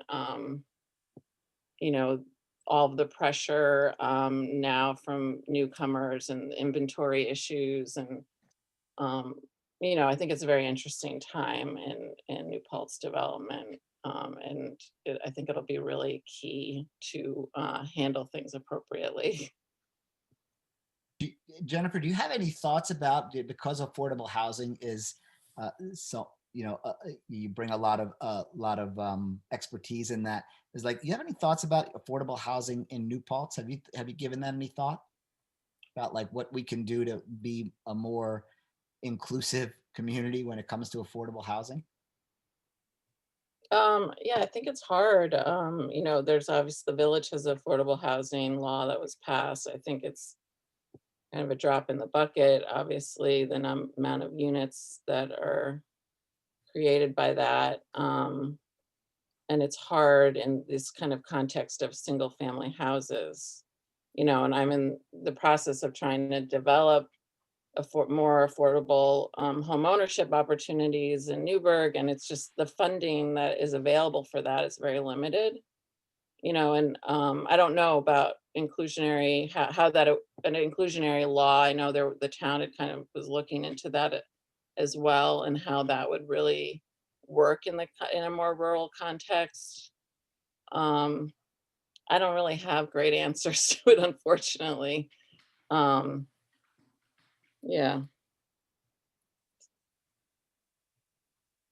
And Bummer. I do you wish you have, did. do you have any, What? I wish you did. We need them. sorry, yeah, would you come back to us with some? Well, I mean, yeah, I like barely was able to, continue living here myself. So. And Right. just because we want to ask also, do you have any particular conflicts of interest or particular views about any project that the planning board may be currently working on or anything like that? I don't believe so. Jennifer, do you speak Spanish? I just see some things that might suggest you do in your resume. Yes, fluent in Spanish. Wonderful. Benefit.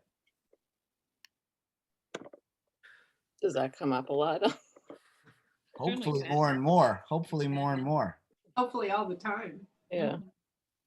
No, I live in a bilingual home, and in my former job, I spoke Spanish every day. Jennifer, hi, I'm Alex, also bilingual, also Spanish speaking home. I know this sounds like a sort of a terrible interview question, but if there's one thing that you think the planning board could do to make New Paltz a better place to live in the next like 20 years, what would it be? Like looking into like our kids' future. Our kids, well, I mean, I think,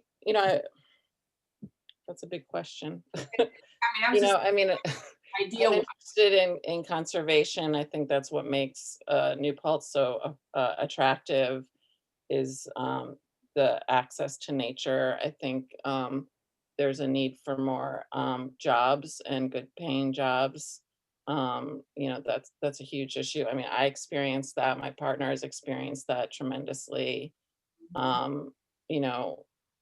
Jobs for people who are not college educated pay an atrociously, I mean, it's like really astounding how low paying they are. So if there's an ability to create better paying jobs and a more robust economy, that supports local businesses, that would be great. That's great. Thanks, Jennifer. Any more questions or anything we maybe didn't ask that you would want to maybe fill us in on, and if forgot that we didn't ask and you want to tell us about? Yeah, I think just, I don't know how much it comes up on the planning board, but racial equity is a big issue for me. I'm a part of the Racial Equity Coalition working on those issues in the New Paltz school system. It's something that, I work on in my job. And so as much as that's an issue on the planning board, that's definitely what my orientation is. An issue everywhere. Yeah. So planning board is no different. But it's great that you bring that sensibility to wanting to address and look at how it's playing out everywhere. You've got to address it everywhere. Right. Well, thanks. Really appreciate it. Jennifer, if you were offered the option and were not offered the full position, would that be something you would consider as well? Yeah, definitely. Thank you so much for your interest, Jennifer. Really appreciate it. Thank you. Yeah, thank you. Thank you, Tom. All right, David is here. I think you're unmuted. Some of you know David David Gilmore. Thank you for applying. I'll let you introduce yourself. We've been doing interviews for a lot tonight, so I'm kind of out of but I'll let the board answer some questions. You can introduce yourself first, and then we'll go around. I don't know if you know everyone on the board, so I'll let them introduce themselves if they don't know you. I know Thank that you, know some of us. Supervisor. Thank you very much. And I just wanted to say that I was floored to hear of Dan Gunther's passing. My heart just broke, and what a profound time to hear about that when you received the presentation on the climate planning by your climate planners tonight. So Dan would, of course, been proud of them, as he was certainly a steward for that aspect of the community. I'm a resident of New Paltz for coming on, I think it's 16 years now, and been involved in planning for a long time now, over 25 years. And so I've met most of the board, and certainly happy to answer your questions. I don't believe I've met Town Board Member Bear, unless my feeble memory isn't serving me. No, you have. So- Nice to meet you. So I'll let you board members just ask some different questions. Yeah, I'll start off, David. As someone who with a planning background, why would you want to be on a planning board? Like, you go to planning board meetings, you know they're hell. I do go to planning board meetings, and context matters, and work in all different sorts of communities on all sorts of different projects, from development review to infrastructure planning to the long-term policy planning and implementation around various policies and development measures. I think that like Ms. Wells, it's within the field, and we work in the public interest, and we also like to give back to our communities. And so being familiar with New Paltz, being immersed in it, certainly not having been raised through the school system and lived here all of my life, but interested to participate in planning for the community that I live in and that my kids are growing up in, and for what's certainly a very interesting region that we're also part of. New York State is leading the way in good planning, including climate protection and community resiliency, which certainly is an important topic also for all of us now, because it is really the umbrella topic of our time. One of your questions was about what's going to make New Paltz better. What's going to be happening in 20 years, and the decisions that we make now are important, because climate change is an example of a force that's bearing down on us. So good planning, good collaboration in terms of working with the community and reviewing development. Planners, I think, oftentimes are interested in serving in the volunteer realm, as well as in your work capacity.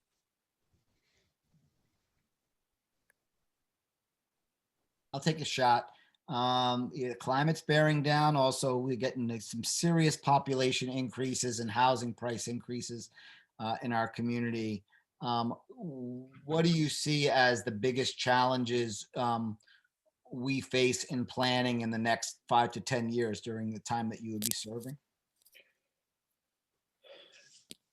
The development review function, obviously we're following the zoning law, providing for development in conjunction with the zoning as well as other local land use laws. Julie mentioned the environmental review framework of the state. Smart and balanced growth has a lot of different dimensions. I do believe that being able to provide for smart growth is important to the community because we want to build for the future. We want to build for many generations to come in a quality fashion, and we want to achieve the overall community development, the economic development. So it does also involve housing, complete streets and strong transportation, excellent environmental resource management. And David, you did mention housing as well. And there are a lot of ways that the planners can promote inclusionary housing and diversity of housing, housing choices within the development review function by following the local laws. And so I know you mentioned housing, and so there oftentimes within different districts, there's permissivity for the second unit, in terms of like duplexes or something like that. There might in your, is it the gateway zone that you adopted? Of course, that's a mixed use standard, and there was the review of the housing opportunities within the mixed use setting in the gateway. So all important. And so planning to me is a comprehensive endeavor that involves a lot of different elements of community development. So being able to provide for balanced community and economic development and coordination of those different aspects is really important. Can I ask a question? I noticed that you were the planning director for Gloucester, for the city of Gloucester in Massachusetts. Gloucester, up there in Gloucester on the North Shore. I was talking about the turbine that we sited there. It was a while ago, but it was a big one. The wind turbine that we got up in the industrial park. Right. I mean, just knowing that area, it was also a city that has a very historical district, and then the rest of it sort of developed, having a lot of people moving in and a lot of, sort of upper middle class and upper middle class homes developing in Gloucester. So obviously you have a lot of experience with the growth of a city that has a historical aspect. Yeah, some of the oldest streets in the country, just like in New Paltz, right? We talk about whether Huguenot Street is one of the oldest public streets in the United States, Gloucester and Salem and those places. They did have that history. They also were, it was a diverse community with people of many means, and also faced forces of both economic stagnation, figuring out how to provide for a resilient economy as a coastal community, hoping that the fisheries sustain themselves and providing for the economic adjustments in the port and the fishing industry, providing jobs and opportunities for the existing residents. And there were forces of gentrification, just like most communities that are desirable face. So it was also providing housing opportunities as well as jobs and economic opportunities in that realm as well. Thank you. I mean, that's great. I was wondering because of that, just knowing that, 'cause I spent a lot of time in Boston and had friends from Gloucester. Knowing that some of those same elements could apply to New Paltz. Do you feel that you could, from your experience there, use some of what you did there to help New Paltz grow in the right direction? I do think so. Absolutely. So my short answer is yes. They vested and believed in planning.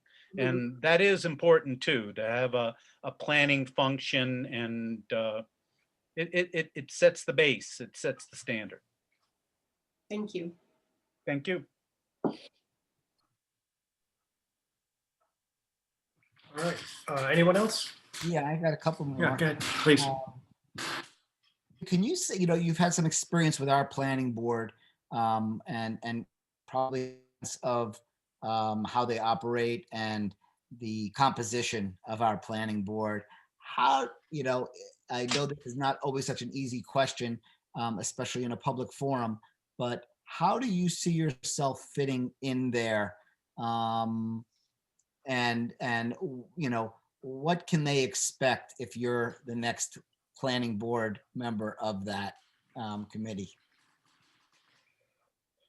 Interesting question. I can't say that I've, as Neil mentioned, I'm a planner by trade. I do have a fair amount of night meetings. Living here, I do try to pay attention to a lot of different community development activities, including much of the planning board, but I haven't followed them that closely. However, I do believe that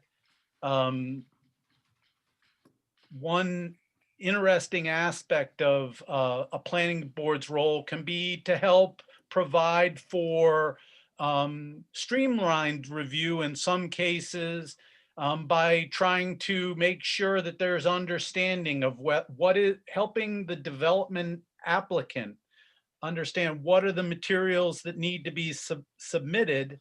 Obviously, there's a role for staff, for your clerk, to also your agents to provide for that. But I do think that the planning board members can also assist with making sure that all of the needed materials are there, and then trying to highlight the important issues within an application as reasonably thoroughly and as early as possible to help provide a framework for the review process. I don't think that's prejudicing an application. I think it's trying to highlight some of the most important issues within a site plan and program of development for a property in an area. And that could even involve highlighting aspects of codes and aspects of your plans that the developer should pay attention to the applicant should pay attention to. And I also think that as a planner who's working in a lot of different regions in different parts of New York State, that I do have familiarity with, for example, the state frameworks, whether it's the clean energy communities, many of the housing programs, that might be something that I can point out to an applicant, opportunities for funding or incentives that they might be able to incorporate into their development application. For that matter, I think I know many of the good and best practices of planning that we can try to see how our code provides for best practice and provide that within a development approval and some of the stipulations of a development when it's approved. And yeah, so I think understanding best practice, talking about ways that might be considered in the context of a development application, ways to synchronize with regional planning initiatives like in Ulster County and the Ulster County Planning Board, providing for awareness of activities of other boards and commissions as much as it may be feasible to help bring some of the recommendations in terms of policy to light within development review. But there's also a case to be made for helping practically get development applications reviewed so that everybody's time is well spent. I can talk all night, David. I got to always check myself. No, I appreciate that. Any other questions? Hi, David. I was just wondering, I noticed, I like the other David's question. And I was curious, what do because I just think it's a great question. What would you bring to the board? Yeah, so I think that I bring familiarity across a number of different dimensions. I understand aspects of the town policy and many of the town systems. I understand other area and regional systems. So I think a lot of that familiarity with local policies and then also the context is beneficial. I'm knowledgeable of some of the state of the art and practice in planning and community development across, transport, climate mitigation, community resiliency and public health, natural resource management and protection. So I think I can bring a lot of that different ability to integrate to the table across different subject matters. I do like to build consensus and help the public be aware of development planning. So I think I can help in all those different dimensions. Thanks. Thank you. I'll have another question. How, I'm not looking for an exact number, but, how much time a month do you think you could commit to meetings and serving the mission? There's 2 meetings per month and preparation and state required education courses. I see you're working in Albany. Yeah, I work from my computer at home. Yeah. Like most people. I do travel up to Albany here and there. I think that from the benefit of being a professional planner for a while, that I can easily segue with various development applications in terms of review materials and intersect with them efficiently. I don't expect conflicts in terms of time. Occasionally, I could have a board or committee meeting that I'll need to staff in another community in my professional role. I think I can give plenty of heads up on that. So I know that I can make the commitment to provide for public service and public interest. I don't think I'm necessarily worried about that. I don't know necessarily what day the packages go out. It's always nice to be able to look at those at your leisure before a meeting and not right at the meeting. That always helps to get a sense of a plan and what it's about. Thanks.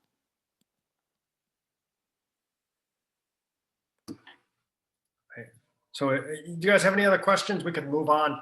I don't want to shut this down, but I realized I just realized we went to number 3 and we skipped over number 2, and Mr. Knote is been waiting around for a long time. So and I apologize for that. On stamina alone, he gets appointed. I think we're good, David, thank you so much. Unless anyone Thank else you has for any- having me. Thank you for your services, town board members. I know that it's a lot of work. Meetings go long, right? Oh, yeah. Thanks, David. Thank you.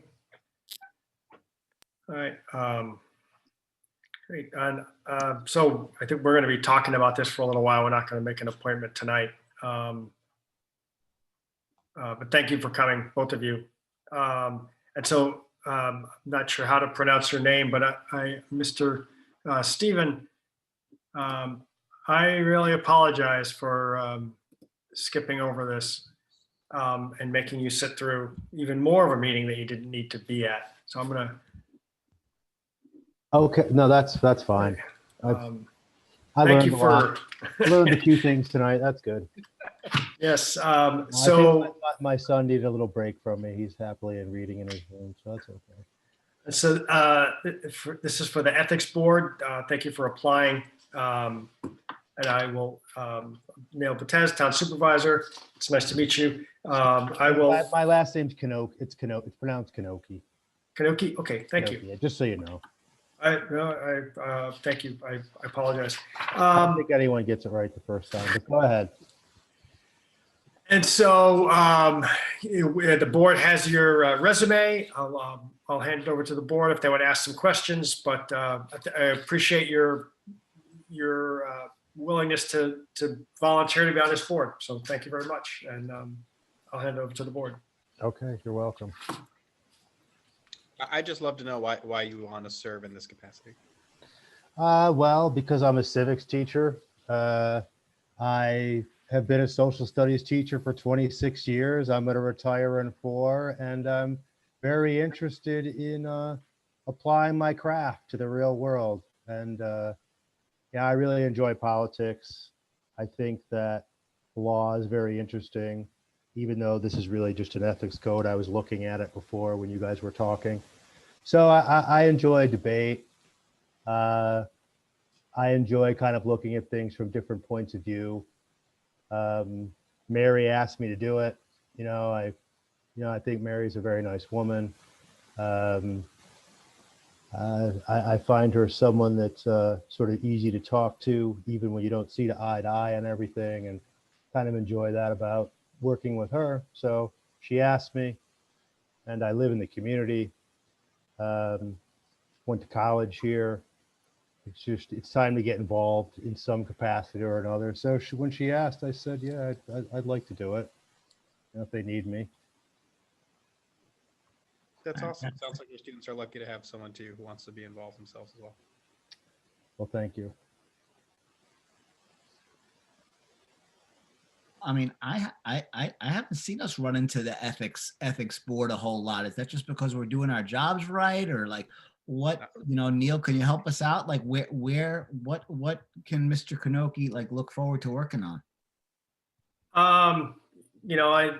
Dan would know more than me. He's been around longer. I'd like to think that we haven't had a lot of issues. Because I think we're doing a good job, but I don't really know, Well, Mary had told me one time a supervisor was offered like a pass to Mohonk, and the question was, should they take the pass? Another time there was an attorney that was going to represent someone in the town, but he didn't know if he should do it. He thought it might be okay because he was working pro bono, so he wasn't being paid to do it. Those are the last 2 things that came up. So yeah, it's kind of interesting because it's a nice stopgap. Everyone has questions sometimes. Should I do this? Is this going to be abusing my power? Am I helping this person out? And I think it's important to. It absolutely is, Stephen. I agree wholeheartedly. And I know I sign off personally on a ethics form every year, but I would love to get like a little bit more context. So like, I'm an executive director, and we have a board of directors that I have to inform about like conflicts of interest. And I think it's really important for us all to know, all officials of the municipality, like what is an ethics breach? Sometimes it's like when you said that thing about taking a pass to Mohonk, I don't know that I would turn that down and not even think about it. And the truth is, I should be turning that down. And I don't know. I'm sorry, I didn't mean to interrupt. No, that's okay. I mean, whether I should or not, I should certainly be thinking twice about it. I shouldn't just be like, oh, they're offering me something here, and I play a role in this community, and I have to be careful about what it means to give favor to anyone or to accept favor from anyone. And so I think it's really, I think there's probably a bigger role for educating people in the municipality about what it means to, serve our citizens fairly and equitably. And I would look forward to more interaction with the ethics board to make sure that we're doing it the right way. Well, I think what you just said, the whole idea of fairly and equitably, those are terms I use often. And that's really important to me too. But I also don't think it should be like a gotcha. It's kind of a proactive way to take care of things. Yeah. Yeah, just an interesting point that, we are governed by public service laws as well. And so our ethics board, yes, they do render opinions on certain items, but they also are there not to just kind of say, got you, but we've had people who have proactively gone to them just to make people mindful of things because someone wanted to be extra cautious. The ethics board doesn't have any like investigatory powers. So to be really candid, and God forbid someone was stealing money in the town, that actually would not be an ethics board issue. That would go to a different entity. So it's actually a really nice add-on that we have that does provide that, but their scope is relatively limited in what they can do with that. Well, I think there's an advisory function that's clear that they can help support us in support all elected officials and others about like what it means to do this job, as ethically as down the middle as possible. I also think it might be possible, and I wonder what your opinion of this is, Stephen. Like, we talked about the village board and the town board about it's time to help bring some racial equity and other trainings. Well, there's some in the police force and others that we really all need to become more aware and understand implicit bias. And I don't think that's so far away from ethics, and could fall into that category as well. So Well, that's right up my alley. I mean, I follow that. I enjoy that a great deal. I'd like to get involved there too, but I do have a 12-year-old and a full-time job. But when I was hearing about the police reform before, the light bulb went off, and maybe I could get involved there too. So, yeah. Yeah, no, I agree. I think I'm glad we have not had a lot of involvement with the ethics board, but I think we could always use more involvement from the ethics board. And so, and I'm glad you're willing to be on it. And we should have more conversations and have it be a regular, like, oh, well, let's ask the ethics board. My kind of definition of it is like, if someone's going to buy me off, it's going to be really expensive. It's going to take more than a free pass to Mohawk. I heard they're giving away Yankee tickets these days. Well, it reminded me of my first year, my second year teaching, a father that I helped their son out a lot, and he really had a lot of respect for me, and he gave me $20 to go buy a pizza. I didn't really want to take it, but I went and talked to their teacher. They said it's $20, Steve. You helped this kid out. He told you to go buy a pizza. He's not going to take the money back. You already asked him. So, yeah, there's, that's never going to come up. But yeah, there's that kind of balance that we all would like to go through. Yeah, that's good. And the pass is like the pizza, probably. I don't know. I'd have to go look at it, but it's a $90 pass. It's not going to buy your way to, Italy. Thanks for serving. I make a motion that we confirm Stephen's interest in the ethics board as quickly as possible before he costs 2 pizzas. Second. Okay, there you go. All right. A second. Thank you. Yeah. All in favor? Aye. All right. Thank you. Thank you, Stephen. All right. Thanks a lot. And I look forward to seeing you all again in the future sometime. Thank you. All right. Bye-bye. All right. We're on finishing up hour 3, and we're on item 3. We just finished item 3, so we're on item 4 now. We're in hour 4, we're on item 4. So I'd like to make a motion to approve and authorize items 4A through 4G on the consent agenda. Second. Favor? Aye. Aye. And let's see here. So motion to hire Laura Petit on a per diem basis at the Reuse and Recycling Center beginning February 5th, 2021. Discussion. So everyone's aware, we talked about this during our interviews with the people, but this is really to have a smooth transition with the new hire. And so. Good plan. So all in favor? Aye. Aye. Aye. Number 7 is authorization to approve Chase & Company's proposal for well sampling on Plains Road. I'd like to make a motion, and then we can have a discussion about it if people want. Second. Okay, you guys, this is basically, since we got the permit, and we won all the lawsuits. We're still waiting to hear back from DEP whether or not they're going to actually approve the construction IGA. But part of, before we can finalize anything, both the DEP and the Department of Health, the rules have changed since we originally got the permit. Now you have to sample for these emerging contaminants, PFOS, PFOA. And so this would be we would not have them do the work until the construction IGA is approved by the DEP. So it could be reimbursed for us. This will be reimbursed once we get the approval, but we want to have everything lined up and ready to go. And so this is kind of a pre-approval. So the board is ready to go and we can hit the ground running because the timing will be tight once we do get approval. So this, I second your proposal, your motion. all in favor? Aye. Aye. Neil, did we do 6? We did 6 right when we came out of executive session, didn't we? Sorry. Yeah, we did. Right, yeah. And so this number 8 is, we kind of overlooked it. This was really, we created this Community Preservation Fund Advisory Board, but we never created a budget line for them. And they're going to need some funds at some point to just pay for certain things. So this is a motion to create a budget line, and then we can talk about if we want to put some money in to help them pay for, secretary or to someone to take notes and stuff like that. So I'd like to make a motion to create the CPF,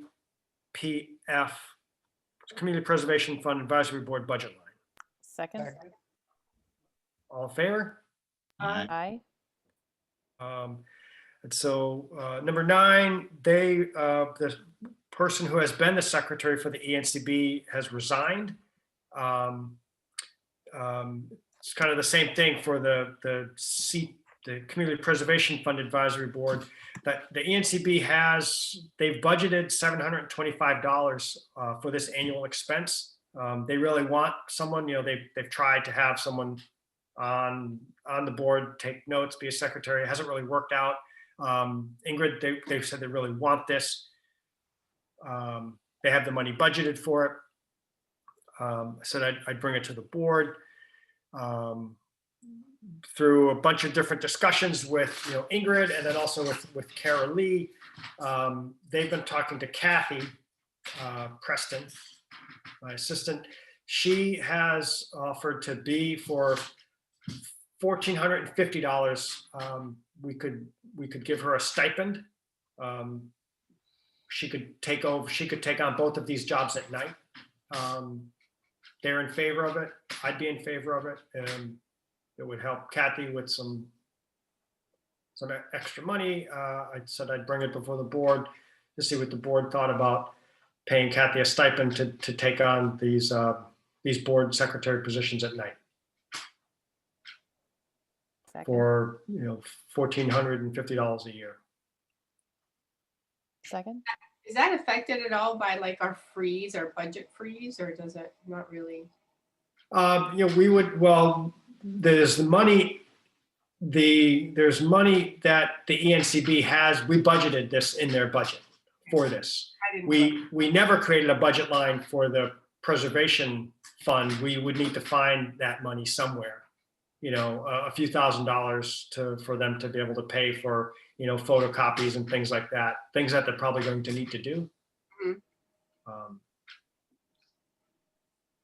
So we could discuss it some other time too. Well, I was just curious where the money. So just to be clear, in number 8, we approved the budget line but didn't fund it. Yes. In number 9, we're about to create an expense for the preservation fund. We can do that later.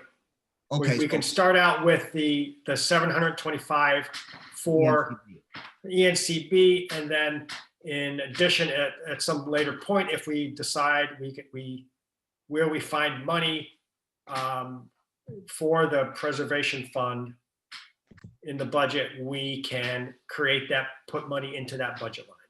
Okay, and can I just ask, do other boards have secretaries as well? Is that typical? I know the ENCB is doing so much work that. Yeah, I think it really depends on how much work the different boards are doing.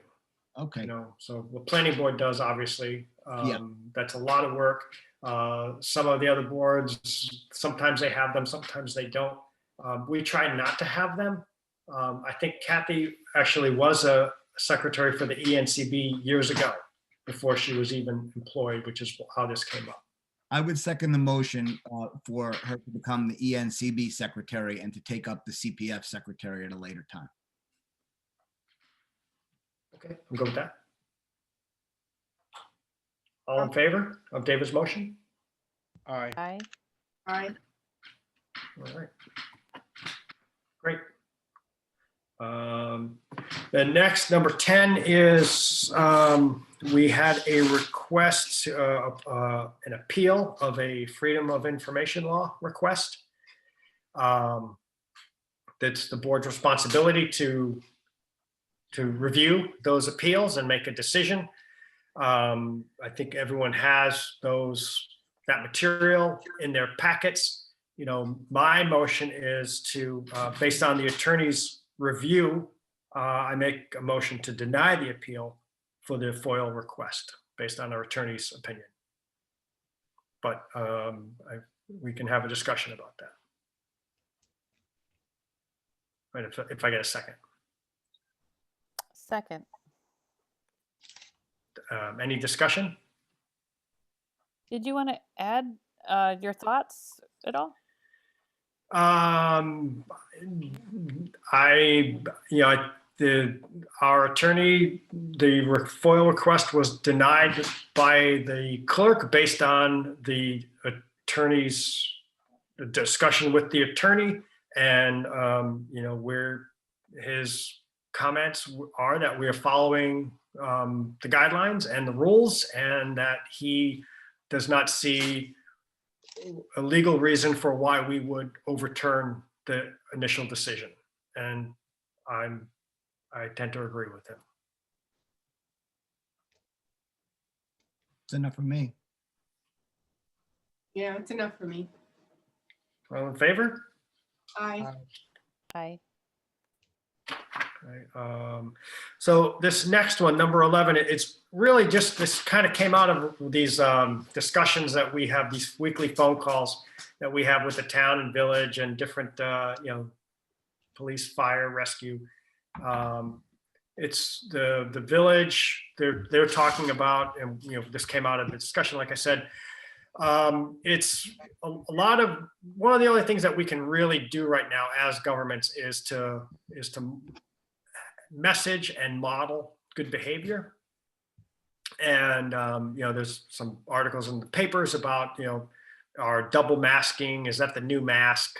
And so we asked the county has provided more masks for us, not some very, very, very limited number of N95s that, we don't really have that many of, but also just regular surgical masks. And so now some people are, one of the ideas to fight the new variant is to, wear the surgical mask underneath your cloth mask. And so, we have this kind of memo written up, and we also have a supply of these surgical masks. And, I wanted to talk about it tonight. Do people want to, we can make the masks available to town employees if they want them, and, put kind of the word out there. And I wanted to see is the board, don't really need your permission, but I thought it'd be as part of our role to have this discussion as part of the meeting that, I think it's important. I've switched up personally. I'm like, okay, now when I'm out in public, if I'm shopping, I have a mask with a filter in it. Whereas, 2 months ago, I had maybe a cloth mask. And so I think that, what we can do as leaders is role model and put the word out there. So I want to put this out there for people, see what people thought. I think it's a great idea. I do too. I think it's nice that it's offered for free. They cost money, so, and they should be replaced every day. And so that would add up. I think it would. Yeah, I mean, well, we have some, I don't know if we can replace everyone's every single day, but we can get some from the county. If we can keep our employees from getting sick, it's worth every penny. I think it's a great idea too. So I second that. All right, great. All in favor? Aye. And so, I mean, number 12 is, motion to approve authorization of credit on water sewer account 390. Second, Discussion? All in favor? Aye. And number 13 is motion to authorize credit on water sewer account 160. second, All in favor? Aye. And then the last is authorization, this came in today, to tub grinder servicing in the amount of $4,082.30. Second. Discussion? All in favor? Aye. That's it, folks. Can I just make a suggestion that we just discuss next steps for the planning board position? I know Sure. that we want to fill that as soon as possible. It sounded like there might be another person who may be interested in that position, that one of our town board members knew. Maybe we reach out to that person directly and say, this is the time to come and make your interest known. Or I think we have two very good candidates. I agree. Yeah, I And think we could do it, we should make the appointment at the next meeting. right, and I think Adele, I'll let Adele know that we interviewed two, and they can see the transcript, or they see the video of those interviews, and let us know what they think also. Great. Great. And we're gonna have it, we'll have a discussion about them at the next meeting, of whoever, we'll either interview another one, or we'll consider those, Jennifer and David. Yes, I think so. I hope so. Does that feel good to everybody? Great. Yep. Okay, All right, thank you, David. Thanks, everyone. Thanks. Thank you. Good night. thank you, everyone. Bye. Bye.